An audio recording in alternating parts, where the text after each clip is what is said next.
کتنے لوگ ہیں جن کی فجر گزر جاتی ہے بستر پہ، زور گزر جاتی ہے پھٹے پہ گپوں میں، عصر گزر جاتی ہے چائے پینے میں، مغرب اور عشاء موبائل پہ لیٹے لیٹے بیت جاتی ہے، اور ان سے آپ گفتگو کریں تو وہ دانشور ہیں، آپ بات کریں تو پنچایت ختم کرنے والے لوگ ہیں، آپ ان سے بات کریں تو وہ عالمی سیاست پر نظر رکھتے ہیں، آپ گفتگو کریں تو شعور کی اعلیٰ گتھیاں سلجھاتے نظر آتے ہیں۔ خدا مجھے ایسی خدائی نہ دے کہ اپنے سوا کچھ دکھائی نہ دے۔ یہ غفلتیں ہیں، یہ شورش ہے، یہ اپنے منہ سے خود میاں مٹھو بننا ہے۔ اس غفلت کو تھوڑا سا توڑا جائے، ورنہ زنگ لگ جاتا ہے صلاحیتوں کو۔ جو لوگ تھوڑے دن موٹر سائیکل نہیں نہ چلاتے، ان کے لیے مشکل ہو جاتا ہے پھر اس کو سٹارٹ کرنا بھی۔ ہمارے استاد کہا کرتے تھے جو لوگ پڑھاتے نہیں انہیں کتابیں بھولنے لگ جاتی ہیں، جو لوگ کوئی کام کرتے نہیں پھر وہ آہستہ آہستہ وہ زنگ آلود ہو جاتا ہے، وہ کہتے ہیں اب نہیں ہو سکتا تم سے، اب مشکل ہے۔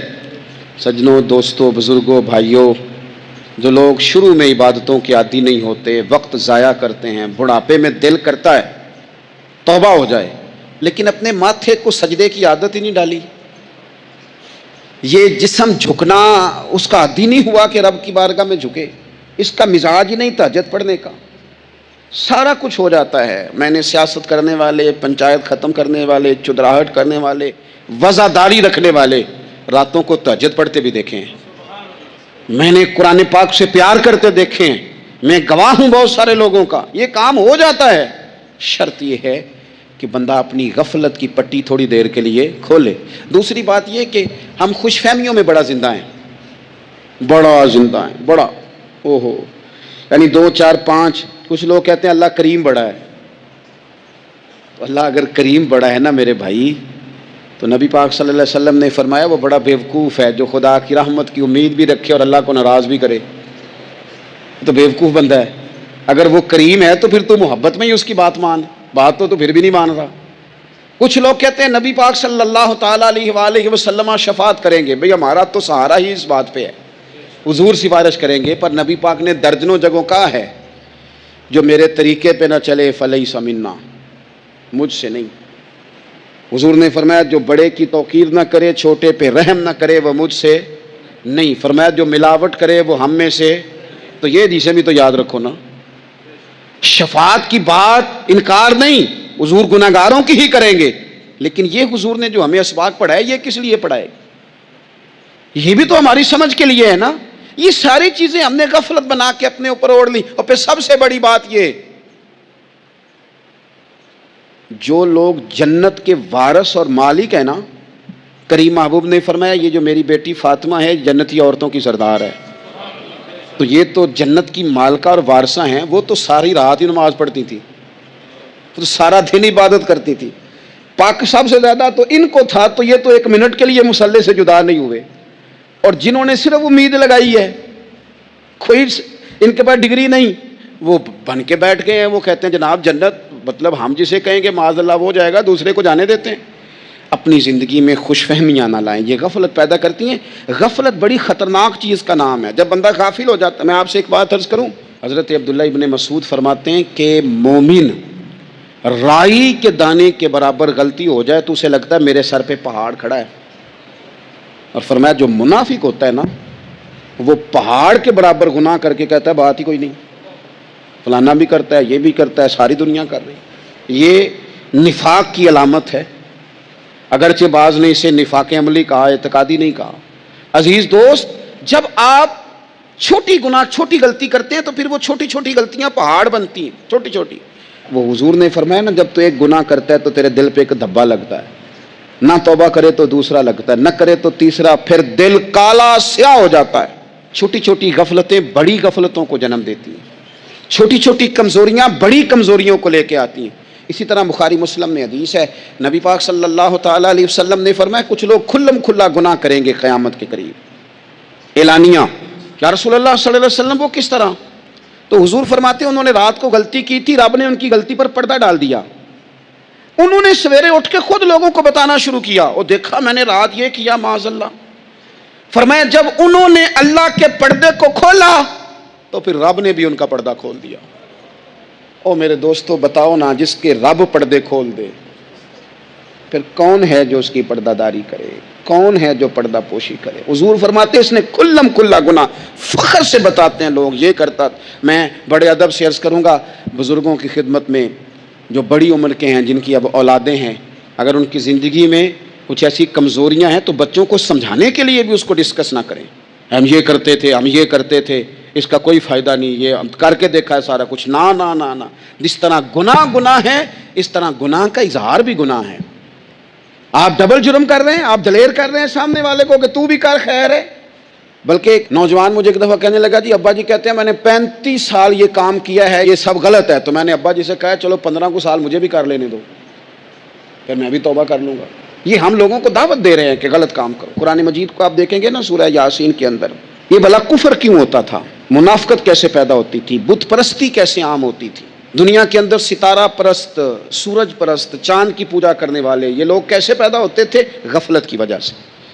جیسے جیسے یہ اللہ کی بارگاہ سے دور ہوتے جاتے، یہ مختلف قسم کی عبادتوں میں، شرک میں، کفر میں مبتلا ہوتے جاتے۔ قرآن مجید سورہ یاسین کے اندر ارشاد فرماتا ہے کہ اللہ تبارک و تعالیٰ نے قرآن مجید کو اس لیے اتارا ہے لِتُنذِرَ قَوْمًا مَا أُنذِرَ آبَاؤُهُمْ، تاکہ آپ ان لوگوں کو ڈرائیں جن کے باپ دادا کو نہیں ڈرایا گیا۔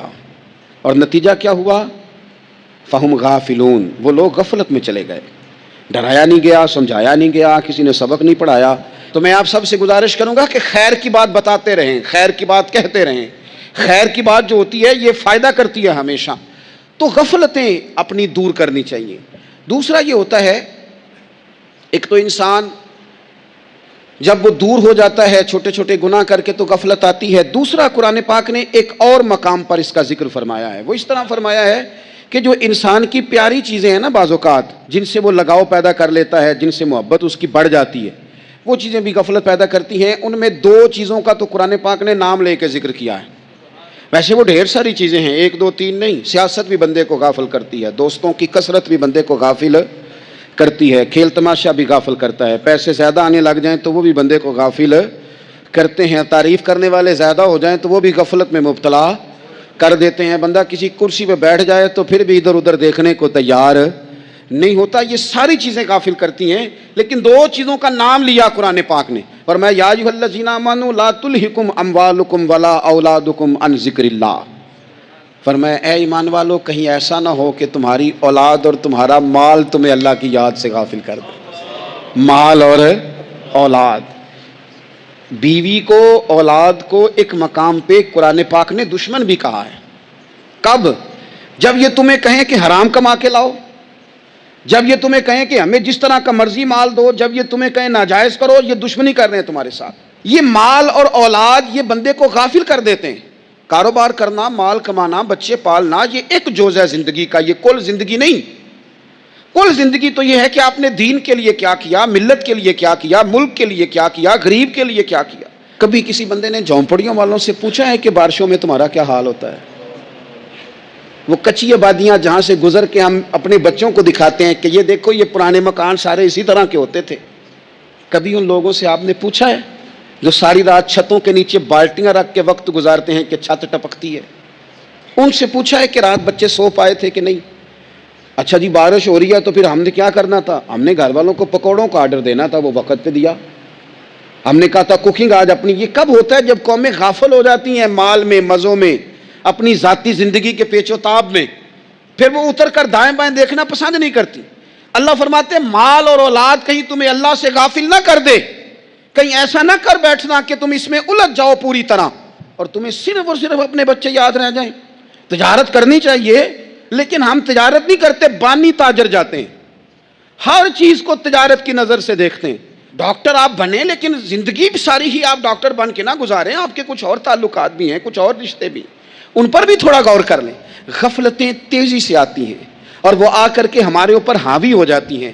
جو پرانے لوگ تھے نا، غافل نہیں ہوتے تھے، بڑے بڑے لوگ اپنے آپ کو کنٹرول کرتے تھے، دیکھتے تھے کہ یہاں کچھ چیز مجھ پہ حملہ آور تو نہیں ہو رہی، فلانی چیز کہیں میرے اوپر زیادہ قبضہ تو نہیں کر رہی۔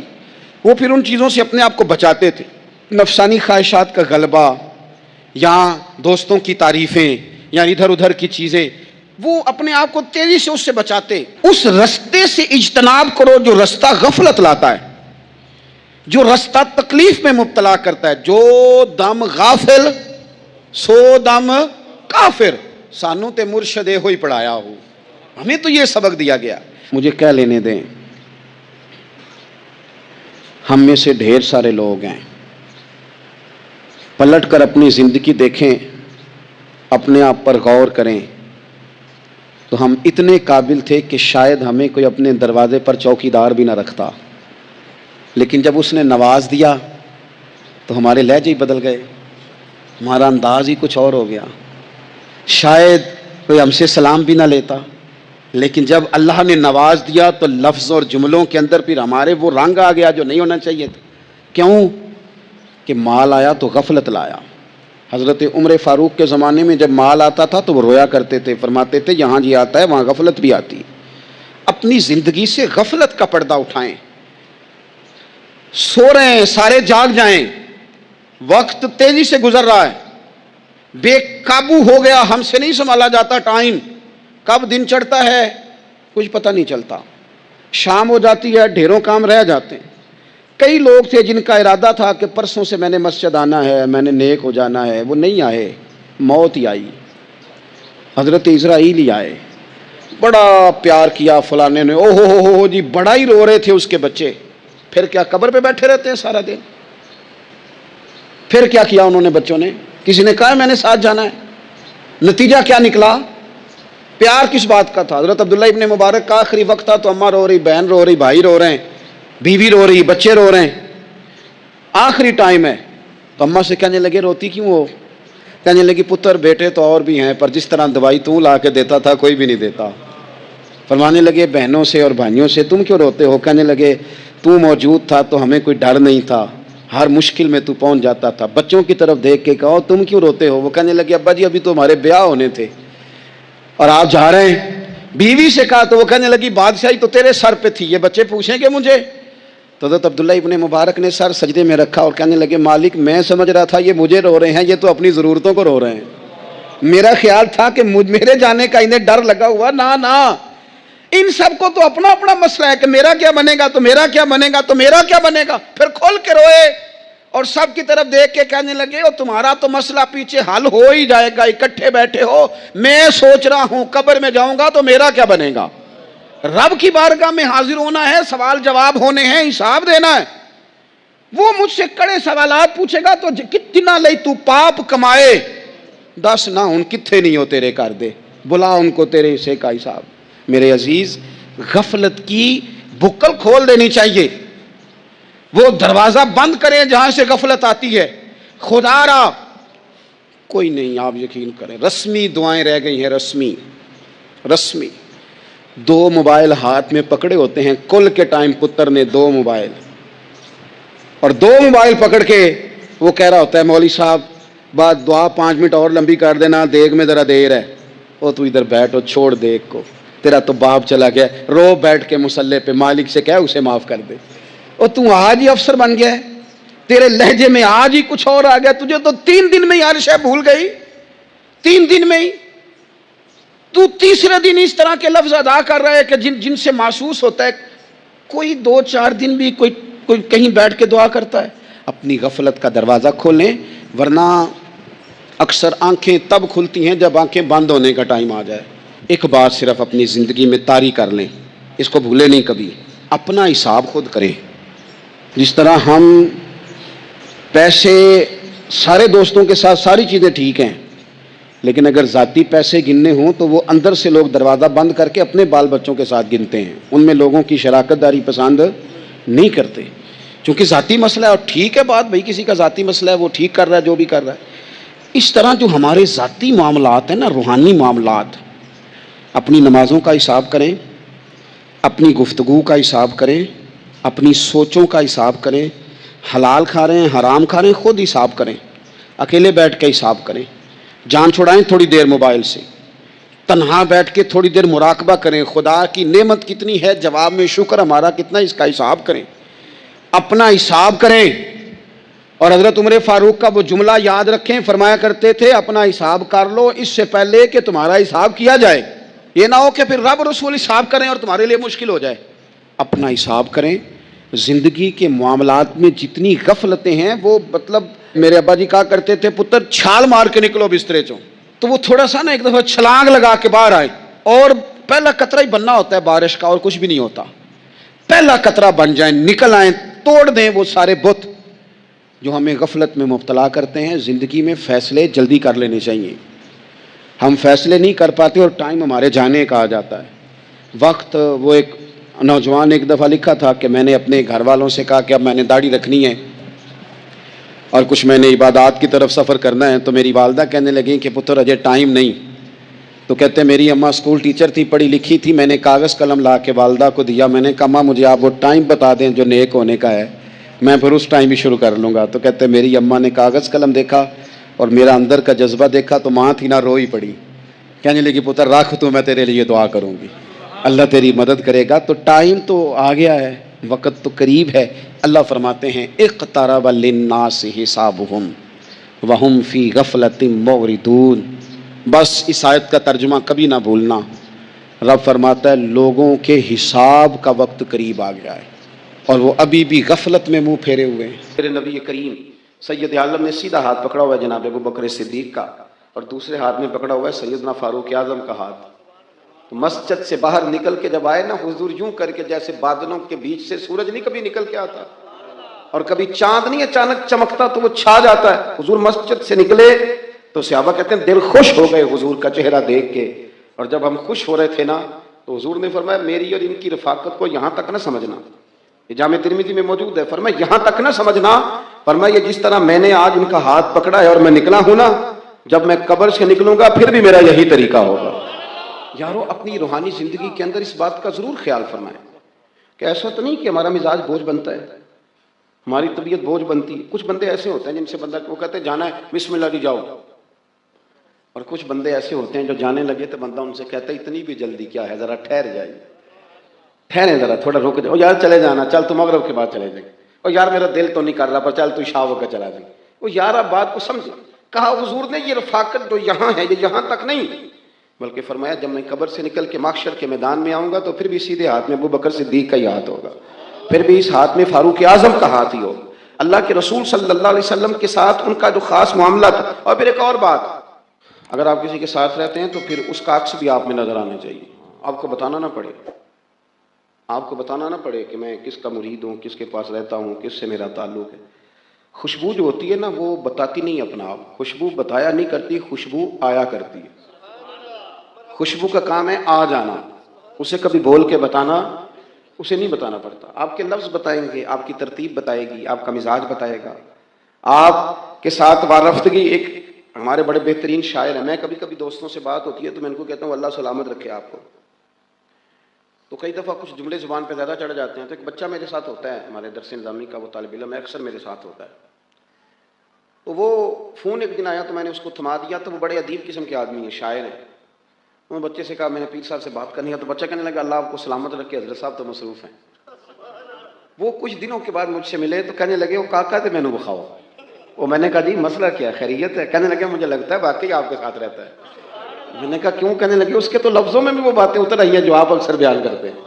تو وہ تو اتنا ہے جملے بھی تو وہ دکھائیں. میں کیا ہوں نہیں, میں تو بخانا جی ایڈا پیارا ہو گیا تو ان میں نظر لو بابا. تو وہ بھی ادیب تھے, کہنے لگے میں نے اس گل کا بھی مزہ ہی آیا. آپ میری بات کو سمجھیں کہ آپ کے جملوں میں, آپ کے اٹھنے بیٹھنے میں, آپ کے چلنے میں. حضرت صدیق اکبر حضور کے ساتھ مکہ شریف سے مدینہ طیبہ آئے, بخاری شریف میں موجود ہے, دیگر سیرت کی تمام کتابوں میں آپ کو ملے گا. جب آئے نا تو حضرت ابوبکر صدیق کے کپڑوں کا انداز بھی وہی تھا جو میرے محبوب کا انداز تھا. بولتے تھے تو انداز گفتگو میں بھی پوری غلامی کرنے کی کوشش کرتے تھے, اور سر پہ امامہ باندھا ہوا تھا تو پیچ بھی اسی طرح کے تھے جس طرح کے نبی پاک صلی اللہ علیہ وسلم کے. بلکہ یہاں تک بعض شارحین حدیث نے لکھا ہے کہ بعض اوقات آپ پگڑی باندھتے ہیں تو کوئی ایک آدھ پیچ ڈھیلا رہ جاتا ہے. تو کہتے ہیں جو اس وقت حضور کا ڈھیلا رہ گیا تھا نا وہ ان کا بھی ذرا ڈھیلا ہی تھا. تو اسی لب و لہجے میں بات کرتے. تو مدینہ طیبہ جب آ کے بیٹھے نا سرکار کے ساتھ تو حضور کے جلووں کا عکس بھی ہمیشہ رہتا تھا. آ کے جب بیٹھے حضور کی عالی مرتبت بارگاہ میں تو مدینے کے بہت سارے لوگ تھے جنہوں نے حضور کی زیارت نہیں ہوئی تھی. اب وہ کیا کرتے, کچھ تو آتے حضور کی دست بوسی کرتے اور بیٹھ جاتے, اور کچھ ایسے آتے جو آ کے دستبوسی حضرت ابوبکر صدیق کی کرتے اور حضور سے معاذ اللہ سلام ہی نہ لیتے اور بیٹھ جاتے، کیونکہ وہ جلوے نظر آ رہے تھے نا ایک جیسے، تو لوگوں کو سمجھ ہی نہیں آ رہی تھی آقا کون ہے غلام کون ہے. اپنے آپ کو ڈھال جو لیا تھا، اپنے آپ کو نا اس لہجے میں ڈھال دیا تھا نا، تو من شدی تے من تو شدم. چلو آ گئی یہ گل تے وارث شاہ دی بیکاری لے لیں، اب آ گئی ہے نا بات، تو حضرت بلے شاہ کی بھی ہو ہی جانی چاہیے.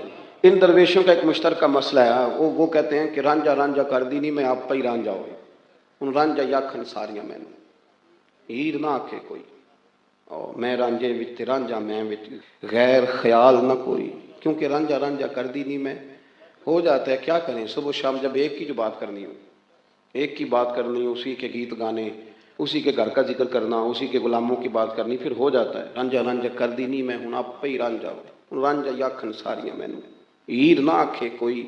اللہ اکبر. وہ سارا رنگ روپ اٹھنا بیٹھنا چلنا لوگوں کو دھوکا ہونے لگا. تو ابوبکر صدیق سمجھ گئے، یہاں بھی سیانے تھے نا، یہاں بھی کچھ تو بن کے بیٹھ جاتے ہیں کہ چلو گل بن گئی ہے تو پھر انہوں بنی رہن دیو، لیکن یہاں بھی سمجھدار تھے.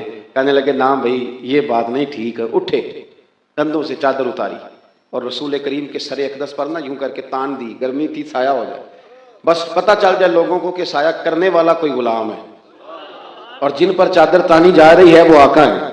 تھوڑی دیر اب لوگوں کو پتہ چل گیا کہ یہ ہیں حضور سید عالم. اب سارے ادھر ہی آتے، سارے ادھر ہی، سب لوگ اپنا اپنے بات کرتے ہیں، اپنی اپنی بات کر. ہمارے استاد گرامی جس دن یہ حدیث بیان کر رہے تھے انہوں نے عجیب بات کر دی، عجیب بات کر دی. کہنے لگے دیکھو نا مدینے جائیں تو جو سلام کرتا ہے نبی کریم کو، پھر وہ دوسری سلام حضرت ابوبکر صدیق کو کرتا ہے. اور گنبد خضرا کے سائے میں جناب صدیق اکبر آرام کر رہے ہیں، وہ فرمانے لگے مجھے لگتا یوں ہے، مجھے لگتا یوں ہے، مجھے محسوس یوں ہوتا ہے کہ جس دن جناب صدیق اکبر نے چادر کا سایہ کیا تھا نا، اسی دن حضور نے وعدہ کر لیا تھا کہ تو نے تھوڑی دیر کے لیے سایہ کیا ہے، میں قیامت تک تیری قبر پہ گنبد خضرا کا سایہ کر دوں گا، اور سایہ رہے گا گنبد خضرا، قیامت تک سایہ رہے گا گنبد خضرا. عزیز دوستو، اپنی وفاؤں کو ہمیشہ مجتمع رکھا اور کوئی شے سامنے نہیں آنے دی، رستے میں کوئی شے، دولت بھی نہیں آئی. سارے لوگ حضرت ابوبکر صدیق کی شان میں بڑا بڑا کچھ بیان کرتے ہیں. مصنف ابن ابی شیبہ کی ایک حدیث ہے، مجھے رلا دیتی ہے. میں کبھی اٹھتا ہوں اس کو پڑھ کے، کبھی بیٹھتا ہوں، کبھی پریشان ہو جاتا ہوں. اس طرح بھی ہوتا ہے. ایک جملہ ہے، بس وہ مزہ تو لینا ہوتا ہے اپنے باطن کے زور پر کہ آپ کسی چیز کا لطف کتنا لے رہے ہیں. سامنے والا کتنا بھی زیادہ برکھا برسا رہا ہو، پر اگر آپ اندر سے ہی بنجر ہیں تو پھر تھوڑا اندر سبزہ اگانے کی کوشش کریں. باہر تو بارش برس رہی ہے. حضرت ابوبکر صدیق کے بارے میں ایک فرمان ہے میرے نبی پاک کا، وہ حرف آخر ہے. حضور سید عالم علیہ السلام فرماتے ہیں میرے پاس بڑے لوگوں کا مال آیا اور میں نے خرچ کیا، بڑے لوگوں کے پیسے آئے اور میں دین کے رستے پہ لگائے. بڑے لوگ، سننا ذرا لفظ، کریم رسول فرماتے ہیں بڑے لوگوں کے آئے میں نے لگائے، لیکن فرمایا جب ابو بکر صدیق کے پیسے آئے ہیں نا، تو فرمایا ابو بکر کے جب پیسے آئے ہیں تو یہ پیسے میں نے اپنے سمجھ کر خرچ کیے. یعنی مجھے اتنا بھی شائبہ نہیں رہا کہ یہ دولت کسی اور کی ہے. کوئی پوچھے گا، کوئی سوال کرے گا، اور یارو آپ سمجھو تو صحیح، میں تو مالک ہی کہوں گا کہ وہ مالک کے حبیب یعنی محبوب و محب میں نہیں میرا تیرا، پر میں اس کے پیسے کو میں نے اپنے سمجھ کے خرچ کی. آپ دیکھیں نا، حضرت کعب بن مالک نے کہا یا رسول اللہ میں اپنا سارا مال اللہ کے راستے میں دینا چاہتا ہوں، سارا. حضور نے فرمایا نہیں، چوتھا حصہ، 3 حصے گھر والوں کو دو. حضرت ابو لبابہ رضی اللہ تعالیٰ عنہ نے بھی عرض کیا یا رسول اللہ میں سارا مال دینا چاہتا ہوں. فرمایا نہیں، چوتھا حصہ دے، 3 حصے اپنے بچوں پہ لگا. جس دن حضور نے اعلان کیا نا کہ بھئی آج کل غربت ہے اور جہاد کا بھی وقت آ گیا، قحط پڑا تو لاؤ، حضرت عمر کہتے ہیں میں نے اس دن 2.5% نہیں 50% دینے کا ارادہ کیا. کتنے فیصد؟ 2.5% علیہ بابا اوکھے ہی نہیں. ہاں زکوٰۃ دینا، توبہ توبہ توبہ. کہتے ہیں میں تھوڑی تھوڑی سارا سال ہی دیتا رہتا ہوں، کٹھی رقم دینی پڑتی ہے تو مشکل ہوتی ہے. میں کہ جب کٹھی لینی پڑے پھر تو نہیں نا مشکل ہوتی، کٹھی لینی پڑ جائے تو پھر تو نہیں کوئی مشکل ہوتی، پھر تو کوئی مسئلہ نہیں نا. پھر 6 اکاؤنٹ ہوتے ہیں، اس میں تھوڑی تھوڑی جمع کرا لیتے ہیں، لیکن کٹھی دینی پڑ جائے پھر ذرا مشکل آ جاتی ہے. حضرت ابوبکر صدیق رضی اللہ تعالیٰ عنہ تو ابھی آنے والے تھے. جناب عمر فرماتے ہیں کہ میں نے نا آدھی رقم، یہ بہت بڑی رقم ہے، آدھی جائیداد، اس کو چھوٹا نہیں سمجھے آپ، یعنی 50%. اور فرماتے ہیں ہر شہر رکھ کے میں نے ماپی، اور مجھے پتا تھا کہ ابوبکر صدیق کے کاروباری حالات آج کل ٹھیک نہیں، یہ مجھے پتا تھا، باقی معاملات بھی میرے سامنے تھے، قحط تھا. میں نے کہا آج میں جیت جاؤں گا. آپ فرماتے ہیں میں سارا مال لے کے گیا. اب میرے حضور کے پوچھنے کا انداز بھی، نبی کریم نے فرمایا عمر کیا لے کے آئے ہو؟ عرض کی یا رسول اللہ 50% لے آیا ہوں. آپ فرماتے ہیں ابھی حضور خوش ہو رہے تھے، دعا دے رہے تھے کہ ابو بکر بھی آ گیا، سر پہ ٹوپی کوئی نہیں، پیروں میں جوتا کوئی نہیں، ٹاٹ کا لباس پہنا ہوں، ماڑا بندہ نہیں، چودھری ہے، زمانے کا چودھری، کروڑوں میں کھیلنے والا، پر تینوں لب دیاں ہن آپ گواچے، سانو اپنی خبر ہی نہ کوئی، ساتھوں پارے ککھ گلیاں دے، آخ دے لوگ شدائی، کہتے ہیں وہ سارا کچھ ہی بوریے کا لباس پہنا، حاضر خدمت ہو گئے۔ حضرت عمر کہتے ہیں میں تو پہلے بات پہ حیران تھا، کہتے ہیں مجھے حضور نے پوچھا تھا لے کے کیا آئے ہو، اور جب ابو بکر صدیق آئے اور سارا مال رکھا نا تو نبی پاک نے فرمایا ابو بکر گھر کیا چھوڑ کے آئے ہو؟ کہتے ہیں پہلے ہی بات بدل گئی، انداز پہلے ہی تبدیل ہو گیا، مجھ سے تو پوچھا تھا، اور حضرت ابو بکر صدیق سے فرمانے لگے گھر کیا چھوڑ کے آئے ہو؟ بڑے سیانے تھے جناب صدیق اکبر، جب عشق سکھاتا ہے آداب خود آگاہی، پھر کھلتے ہیں غلاموں پر اسرار شہنشاہی۔ کیا خوبصورت جملہ کہا، یہ نہیں کہا حضور سارا کچھ لے آیا ہو، کیا چھوڑ کے آئے ہو؟ عرض کی حضور گھر اللہ کو چھوڑ آیا ہوں اور اللہ کا رسول چھوڑ آیا ہوں، میرا گھر خالی نہیں، اللہ بھی ہے، اللہ کے نبی بھی، اللہ رسول کا نام گھر میں ہے، حضور یہ نہیں کہا سارا کچھ لایا ہوں۔ ان سے کہا تھا چوتھا حصہ لانا، 3 گھر چھوڑنا، یہ سارا ہی لے آئے، اور وجود کے کپڑے بھی اتار کے دے دیے۔ نماز پڑھا کے میں تین ول ویکھاں، مینوں کعبہ بھول گیا ہے، مینوں بھول گئیاں نہیں سب صوم صلاتاں، اکو یار دا فکر پیا، ہر شے لے کے آ گئے، رکھ دی، قربان جاؤں کریم محبوب کے۔ حضرت ابو بکر صدیق نے گردن جھکائی ہوئی ہے، ٹاٹ کا لباس ہے، حضور فرمانے لگے ابو بکر آپ کے آنے سے پہلے جبریل آئے تھے، انہوں نے بھی آج ٹاٹ کا لباس پہنا تھا۔ میں نے پوچھا ہے جبریل یہ کون سا لباس ہے؟ فرمایا یا رسول اللہ آج ابو بکر نے پہنا ہے تو رب کو پسند اتنا آیا ہے کہ سارے فرشتوں کو یہی جوڑا پہنا دیا ہے۔ اب میرے نبی کریم علیہ السلام نے فرمایا ابو بکر ایک سوال بھی آیا ہے تیرے لیے، تو نے جواب دینا ہے۔ حضور حکم کریں، فرمایا رب فرماتا ہے تو سارا کچھ لے آیا ہے، تو نے ٹاٹ کا لباس پہن لیا ہے، یہ بتا تو اس حال میں اپنے رب سے راضی ہے کہ ناراض ہے؟ تو راضی ہے کہ ناراض؟ حضرت صدیق اکبر کی تو چیخیں نکل گئی، عرض کی حضور میں کون ہوتا ہوں یہ فیصلہ دینے والا؟ حضور میں بڑا ہی راضی ہوں، حضور میں بڑا راضی ہوں، میں اللہ کے رب ہونے پہ راضی ہوں، آپ کے نبی ہونے پہ راضی ہوں، اسلام کے دین ہونے پہ راضی، حضور میں بڑا ہی راضی۔ یارو ہر شے دے دینا اور پھر پورا کوئی شے رکاوٹ نہیں بنی۔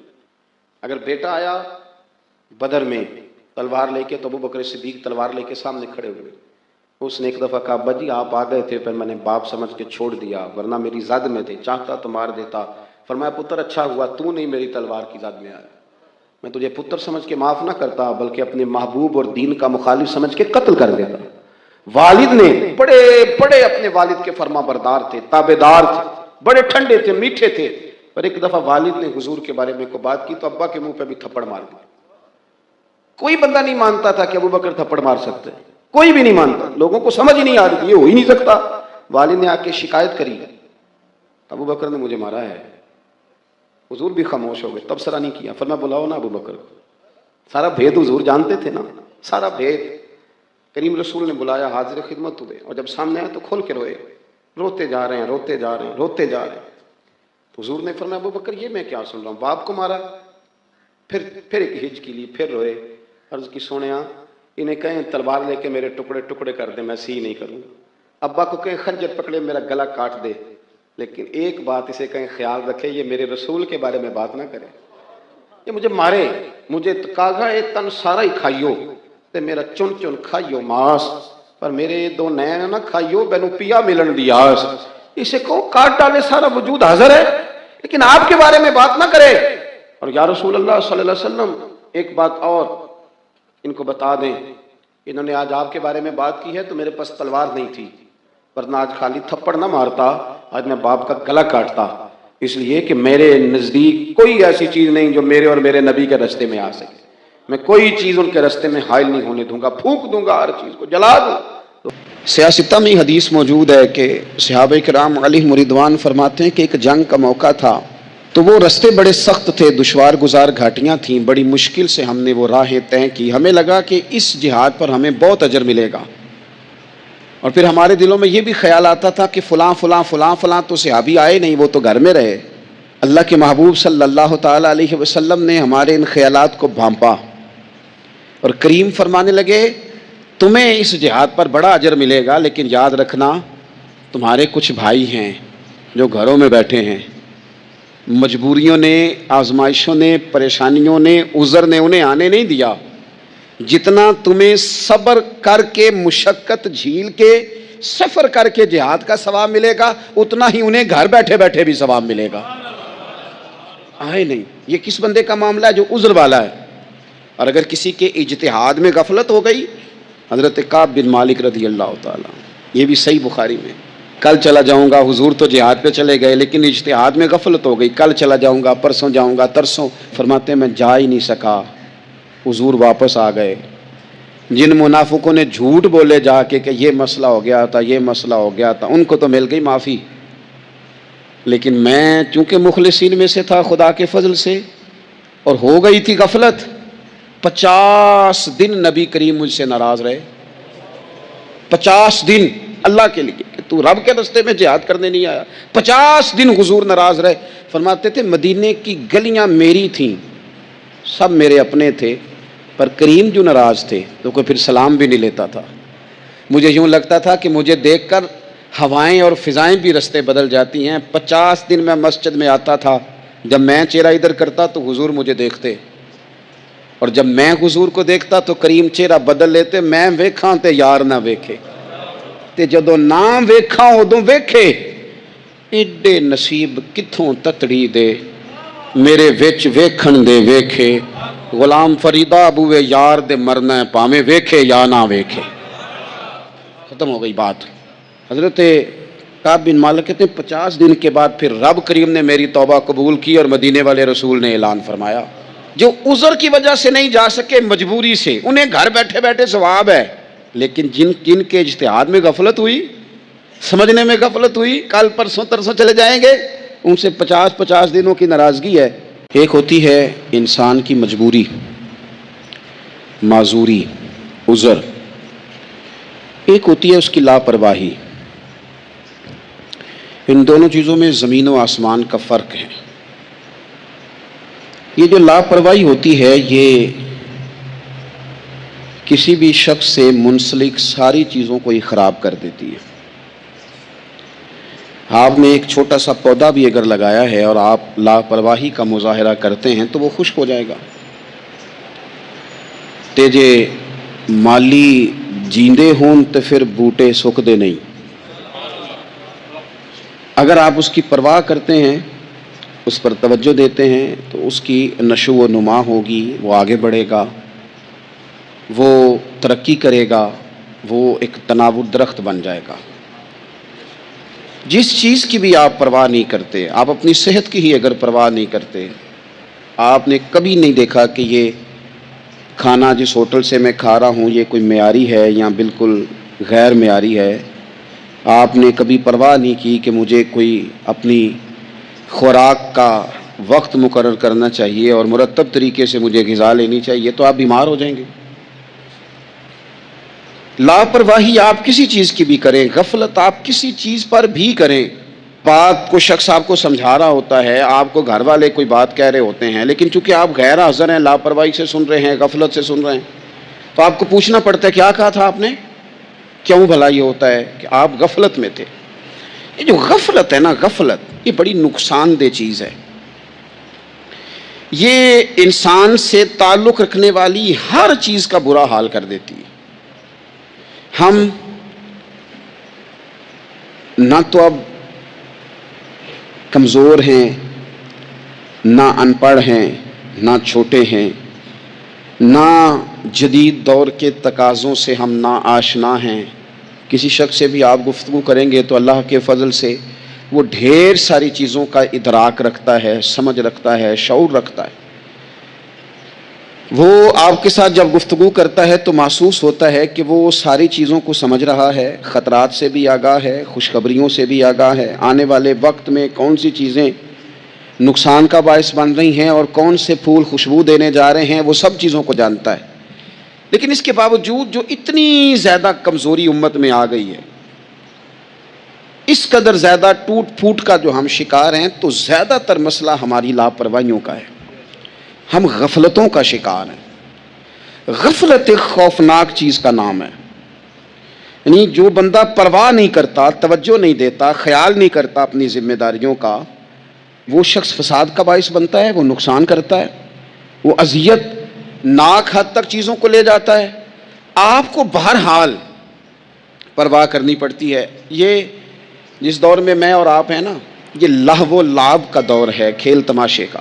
کھیل تماشا ہمیشہ انسان کو لاپرواہ کر دیتا ہے۔ آپ دیکھ لیں، کل تک کھیل تماشا کسی گراؤنڈ میں جا کر کسی آلے کے ساتھ کھیلا جاتا تھا، وقت نکال کے لوگ جاتے تھے، کچھ دیر کے لیے ان کا ذہن تقسیم ہوتا تھا، گھر لوٹتے تھے، اپنی ڈیوٹی کرتے تھے۔ اب کھیل تماشے ہماری جیبوں میں آ گئے۔ چھوٹا آدمی، بڑا آدمی، اس سے بڑا آدمی، وہ سب اس کھیل تماشے میں مبتلا ہیں، اور وہ مذاق کی کیفیت اتنی دور چلی گئی ہے۔ میں بڑی معذرت کے ساتھ یہ بات عرض کرنے لگا ہوں کہ بعض اوقات بڑے بھی اس چیز کا شکار ہو کر اس طرح کی بات کرتے ہیں کہ چھوٹے ادھر ادھر دیکھ رہے ہوتے ہیں کہ کیا اس کو یہ بات کرنی چاہیے تھی، لیکن چونکہ ساری رات ساری صبح لگ ہی اس کھیل تماشے میں گئی ہے، لہو و لعب میں گئی ہے، مزاج بن گیا ہے، قوم سنجیدہ نہیں رہی۔ آپ کسی شخص سے بھی بات کر رہے ہوتے ہیں تو وہ چاہتا ہے کہ کچھ دیر میں گپ شپ کروں، کھیل تماشا کروں، شغل مغل کروں، میں گزر جاؤں۔ سنجیدگی فکر، مزاج کا ٹھہراؤ۔ اور درویشوں نے تو شکوہ کیا ہے کہ عمر بیت گئی، لوگوں کی عمر بیت گئی، ہڈیاں کمبن، گوڈے کھڑکن، اڑ گیا لک تیرا، اجے بھی گناہ تو باز نہ میں، واہ واہ مرد دلیرا۔ میاں صاحب کہنے لگے یہاں تک تو پہنچ گیا ہے کہ ہڈیاں کمبن اور تیرے گوڈے کھڑکن تے اڑ گیا لک تیرا، اجے بھی گناہ تو باز نہ میں، او واہ واہ مرد دلیرا۔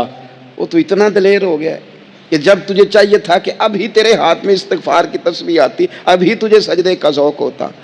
ہم اتنے زیادہ غفلت کا شکار ہیں، آپ یقین کریں۔ دیکھو، معافی ہوتی ہے عذر کی، معافی ہوتی ہے معذوری کی۔ کچھ لوگ ساری زندگی دلیلیں ہی تلاش کرتے رہتے ہیں، کہتے ہیں کہ میں 15 دفعہ گیا ہوں، 90 باتیں میں نے دیکھ لی ہیں، وہ ٹھیک ہیں، اب میں نے 20 دفعہ اور جانا ہے اور باقی 10 کی بھی تحقیق کرنی، اور اس کے بعد میں پورا مرید ہوں، اور اس کے بعد میں پورا دیوانہ ہوں۔ تو آپ تحقیق کرتے رہیں، وقت تو بیت گیا، ٹائم تو گزر گیا، لینے والے تو لے کے چلے گئے۔ حضور سید عالم صلی اللہ علیہ وسلم نے اعزاز کے طور پر اس بات کو بیان کیا، اس کو بطور خوبصورتی اور بطور ایک حسن کے بیان کیا۔ فرمایا میں نے جس کے سامنے دین پیش کیا اس نے دلیل مانگی، جس کے سامنے دین پیش کیا اس نے دلیل مانگی، جس کو دین کی بات بتائی اس نے دلیل مانگی، یہ میرا ابو بکر ہے۔ فرمایا میں نے دین پیش کیا، اس نے دلیل مانگی، کوئی نہیں کلمہ پڑھ کے مسلمان ہو گئے۔ وہ تو ابھی بہت سارے لوگ کرامتوں کا انتظار کر رہے ہیں، ابھی بڑے سارے لوگ ہیں جن کو خواب میں آ کے کسی نے کہنا ہے۔ ایک سے میں نے کہا داڑھی رکھ لو، تو کہنے لگا ابھی مجھے حکم نہیں ہوا۔ میں نے کہا چلو اللہ کرے تمہیں کو حکم آ جائے، ہم نے تو ویسے بغیر حکم کے رکھ لی ہے، آپ کو پتہ نہیں اب کون سا الگ سے حکم آنا ہے جو آپ نے اس پر عمل کرنا ہے، بغیر دلیل کے۔ بس بات آ گئی، پیغام آ گیا، نبی کریم نے فرما دیا، اور جس جگہ بھی، جس ڈھنگ میں بھی، جس رنگ میں بھی حضور نے کہا، جناب ابوبکر صدیق نے سب سے پہلے اس بات کو مانا، اس کو تسلیم کیا، اور 2 قدم آگے بڑھ کے کام لولا لنگڑا کرنے سے بھی کام ہو ہی جاتا ہے، اور شوق ذوق سے کرنے سے بھی کام ہو ہی جاتا ہے، لیکن اگر شوق ذوق سے کیا جائے تو چلو ذرا مزہ بھی آ جاتا ہے، ذرا کام کرنے میں سرور بھی آتا ہے، کام ہو ہی جائے گا۔ آپ سے کہا گیا کہ چلو محفل میں چلیں، او خو یار تو کہتا ہے تو چلا جاتا ہوں، کام بڑا ہے، مصروفیت بڑی ہے، دوستوں نے آنا تھا، چلے پھر بھی گئے لیکن مزہ نہیں آیا۔ کسی نے کہا چلو، اس نے کہا خو تو نے تو یاد ہی دیر سے کرایا، میں تو پہلے سے تیار ہوں۔ آپ کو لطف آئے گا، ابا جی کی بات مجبوراً بھی ماننی ہے، اور اگر مزہ لے کے مانی جائے تو آپ حکم کریں جی میں حاضر ہوں، تو مزہ لینے سے سکون بھی آئے گا۔ حضرت ابوبکر صدیق لیت اللہ نہیں کرتے تھے، ایک تو بغیر دلیل کے حضور کا حکم مانتے تھے، پھر لیت اللہ نہیں۔ نبی کریم صلی اللہ علیہ وسلم نے فرمایا تو میرے ساتھ مدینے جائے گا، ہجرت کرنی ہے، تو ایسا نہیں کہ سفر کرنا ہے تو خو میرے جوتے رہ گئے میں ابھی بدل کے آیا، ٹھہر جائیں بس میں 2 منٹ چابیاں بھول آیا ہوں میں آیا، اس طرح نہیں۔ نبی کریم صلی اللہ تعالیٰ علیہ وسلم نے فرمایا ہجرت کرنی ہے، تیار رہنا۔ جناب عائشہ صدیقہ کہتی ہیں جس دن کا میرے نبی نے کہہ دیا میں نے اپنے والد کو سوتے نہیں دیکھا۔ دن کے وقت تھوڑی آنکھ لگا لیتے لیکن ساری رات دروازے پہ کھڑے رہتے، ساری رات۔ یہ ذوق ہے، یہ شوق، اور ایسا بھی نہیں کہ منٹ منٹ پہ فون کر کے پوچھا جائے یہ کدوں کو جانا ہے، ایسا بھی نہیں، آ کے پوچھا نہیں، ایک دفعہ کہہ دیا سو کہہ دیا ابو بکر جانا ہے تیار رہنا، دوبارہ پوچھا نہیں کب جانا ہے، ابو بکر رات کو نکلنا ہے، ساری رات دروازے پہ کھڑے رہنا ساری۔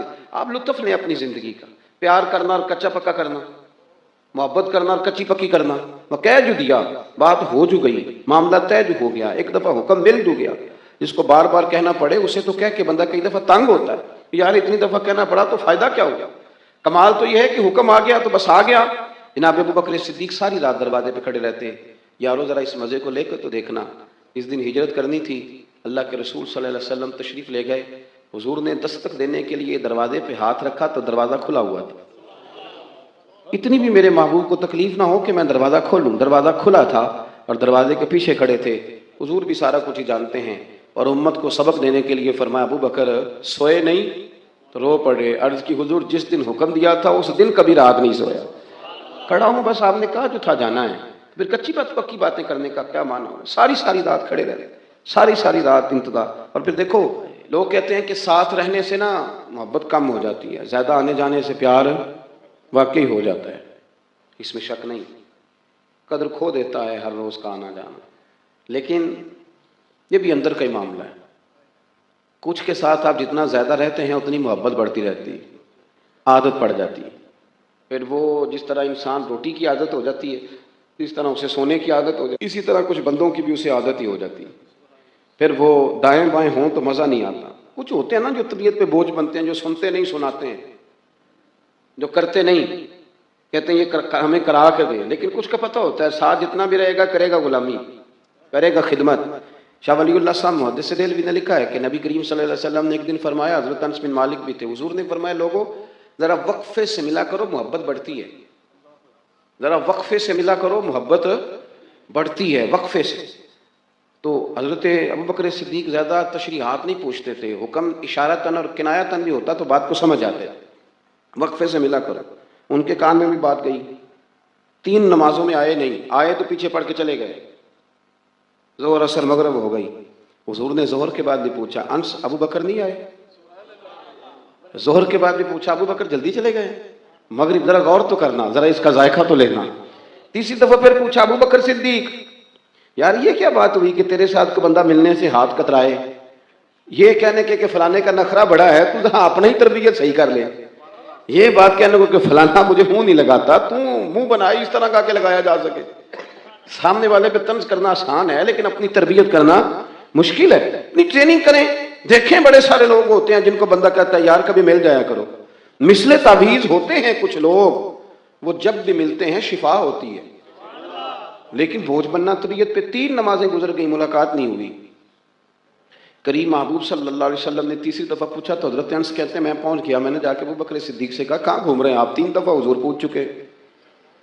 جناب صدیق ایک بار دوڑے آئے، حضور حکم ہو، کہاں تھے؟ حضور لفظ ادا کر رہے تھے تو آنکھوں میں آنسو بھی چمک رہے تھے، کہاں تھے صبح سے، کہاں تھے؟ جناب صدیق اکبر نے گھٹنے زمین پہ رکھ دیا اور ہاتھ باندھ دیے، عرض کی یا رسول اللہ میں قربان جاؤں، میری کیا جرت ہے، میں کیا بتاؤں کہ صبح سے میرا وقت کتنی مشکل میں گزرا ہے۔ پر محبوبہ وہ آپ نے تو فرمایا تھا ذرا وقفے سے ملو تو محبت بڑھتی ہے، تو حضور نے تھپکی دی کندھے پہ، میں نے کہا تھا